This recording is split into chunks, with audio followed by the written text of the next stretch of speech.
And the unintended messages, it's like static. It's the static that you generate while you're attempting to send your intended message. And the static can simply make your message fuzzy. Welcome to Your Intended Message, the perfect place for leaders and promising professionals who want to convey the intended message for greater success. Every week, we interview experts who address the challenges and best practices to deliver your message effectively. That might be one-to-one, one-to-few, or one-to-many. And perhaps the most important conversation, one-to-self. I'm your host, George Torok. Today, it's a solo show. It's me here, George Torok. I'm going alone, giving you the benefit of some of my insights and tips and perspective on how you can communicate more effectively and get your intended message delivered more consistently. Today, let's look at the title of this podcast, Your Intended Message. That is part of the message that you send. When you send a message, did you know that there are two distinct parts, not so distinct, mixed together within your message? Your whole message is actually a blend of your intended message and the unintended messages. Let's look at the challenges of both, and once you are aware of these challenges, you can deal with them more effectively and communicate more successfully. Let's start with the intended message. The intended message, of course, is the message that you want to send, you hope to send, and you believe you sent. However, it's not necessarily the message that was received and understood. And you can probably guess, why is that the case? Well, here's 4 possible reasons why your message might not get through. The intended message might not get through. 1, perhaps you failed to clarify your message before sending. And this is a common mistake when it's more common when speaking than writing. We can do it in writing. The good news about is when you write a message, you have time to review and edit before you send. And if it's a particularly thorny message, you might be wise enough to write it, review it, put it aside for a day and come back to it the next day where you can review it and edit and maybe not send it at all. However, when you're speaking, the danger is you don't have the opportunity to edit unless you have prepared and rehearsed this message that you are delivering, which I suggest you do whenever you can. So perhaps the first reason why your intended message doesn't get across is maybe you simply failed to clarify your message before sending. Clarify your message before you start speaking. And that might mean pausing and thinking before you speak. The next reason why the message might not get through, perhaps they weren't listening. And you're thinking, what? How could they not be listening? Don't they know who I am? Well, maybe that's why they weren't listening. Sometimes your audience simply isn't listening. They're not paying attention. Why might they not listen? Well, perhaps they've heard you speak before and they know how you go on. Perhaps they thought you were boring last time. Or perhaps they can feel the emotion in your voice, the anger, and therefore they're going to simply stay out of the way and not listen. But sometimes they're not listening. Maybe they simply haven't connected with you. You haven't connected with them. You haven't got their attention. So they might not be listening. The next reason why the message, your intended message, might not get through, they didn't understand you. Huh? What are you talking about? What do you mean? They simply didn't understand. Perhaps you were talking in using terms and words that you know what they mean, but they don't. Or perhaps what you thought was clear in your head was not coming through in the words that you were using, and they simply didn't understand you. And the fourth area where the message didn't get through is they didn't believe you. Oh, they heard you, they understood you, and they don't believe you. Why might they not believe you? Well, perhaps they know you've been someone to tell untruths in the past, and clearly you could be doing it again. Or perhaps you said something early in your message that they know is wrong or they believe is wrong, and so why should they listen to the rest of you? By the way, if you make the mistake of injecting one untruth or suspicious lie early in your presentation, we now have permission to ignore everything else you say, because we've now learned that you are a liar, and what else could be true? So there are 4 reasons why the message might not get through. Now be clear, when you are sending your intended message, here's the challenge that you face. Your message starts as a mess in your head. And inside your brain, your head, it's a mess in there. And you might say, oh, no, George, it's not a mess. It is a mess. Trust me, it is a mess. If you could look inside my head, it's a mess. To you, it's a mess. To me, it makes sense. And your head, what's going on in your head makes sense to you because you've had all your life to get used to the mess in your head. And when you want to send a message, you need to take that mess in your head, convert it into words, speak the words, they hear the words, and convert it into the mess in their head. There's a couple translations going on, good opportunity for things to go wrong. And one of the areas that things might go wrong is the filters that we use that we put your message through before we even consider it. And the filters, we filter your message because we are bombarded by messages every day, and we need to make quick decisions, and sometimes those filters work against you getting your intended message across. What are some of those filters? Well, the first one is beliefs. What are the beliefs that they have? The beliefs they have about you, your company, your organization, the group you hang around with. What beliefs? The topic you're talking about, that you're telling them. What do they believe? How do they believe differently? Are you addressing those beliefs? Are you clarifying the message? Another filter is their experience, based on their experience. What is their experience with this topic, with this issue, with this challenge? How have they handled it in the past? Why should they handle it differently this time? What's their experience with you, your company, your firm? So those experiences get in the way. I was working with one client where they were trying to get an important message, a cost-saving message to their client. However, the client was resisting, and maybe the client was resisting because the client's most recent experience was that the supplier didn't answer a question they asked, a significant question about delivery stats. And my client, who I was trying to help get to, thought that, well, but that doesn't matter. Our current message is more important. It doesn't matter because the recent experience was you're not responding. So deal with that experience. Another filter is the emotional state of your listeners. What's the emotional state that they are in? Are they delighted? Are they happy? Are they fearful? Are they angry? Are they sad? Are they confused? What's their emotional state? Because their emotional state will filter and change the message that gets through. Another filter is the setting. What is the setting of where you're delivering the message? There's no question the best setting for delivering a strong personal message is to be face-to-face with people in the same room. However, sometimes we need to do that by email, by telephone, or by a Zoom call. And each of those settings have a different filter to them.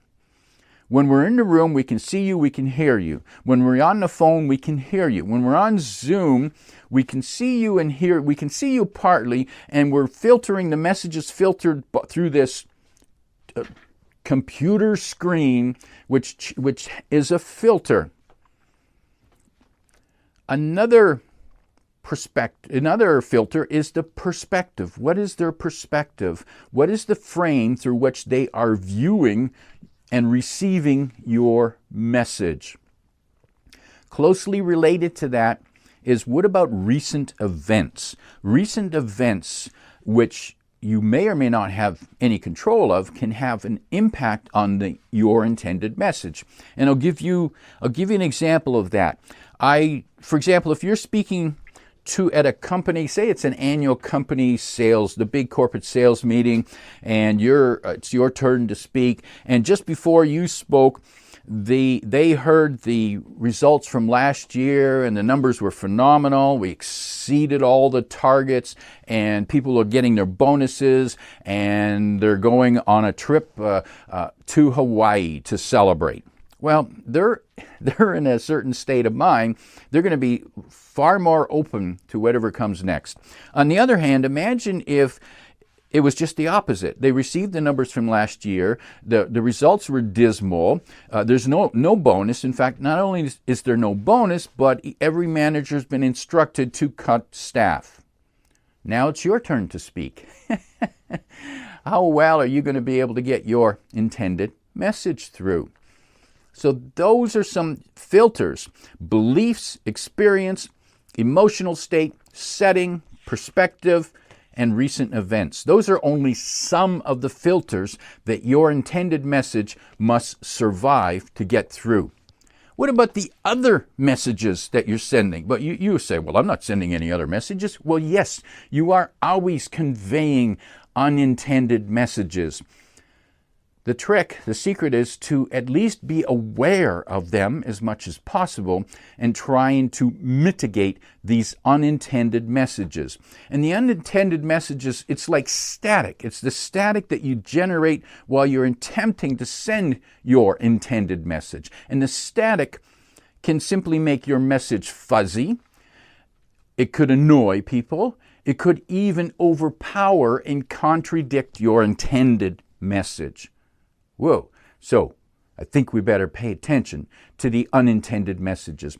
What are some of the factors that influence, that can generate those unintended messages?